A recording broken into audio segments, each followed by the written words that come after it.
Will Curtis, and this is Nature's Way, and I'm up in my sugar bush.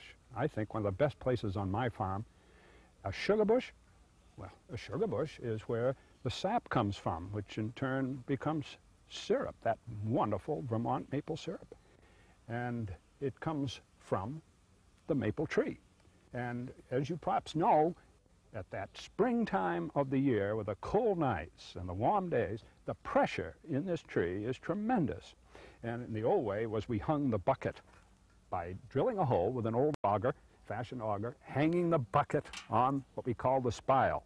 And it's the water rising from below and rising up the tree.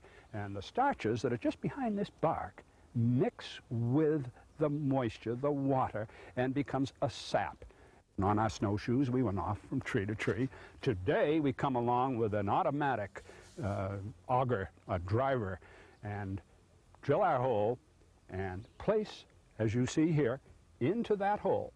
And the tremendous pressure drives the sap out on through these tubings onto the central tubing, and in turn to the large galvanized tanks where it's stored until we can come and take it from the tanks to the sugar house to do our sugaring, the boiling of the sap, in turn changing to syrup. The reason I'm up here in the summertime is because I am cultivating, or making sure that these trees don't grow too closely together, to let them fan out at the top and have more limbs and more of the leaves on those limbs.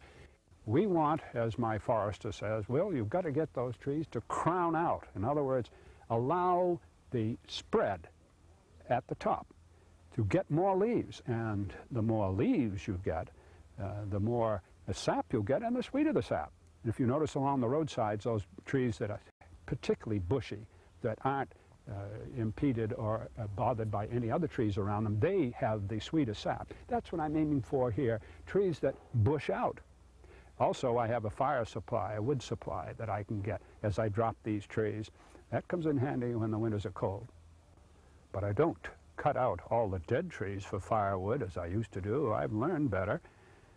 Some of those trees I leave because I know they are nesting trees, trees called snags. And in those holes are birds' nests.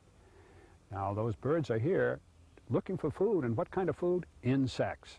So they help me, they help the trees here in my sugar bush.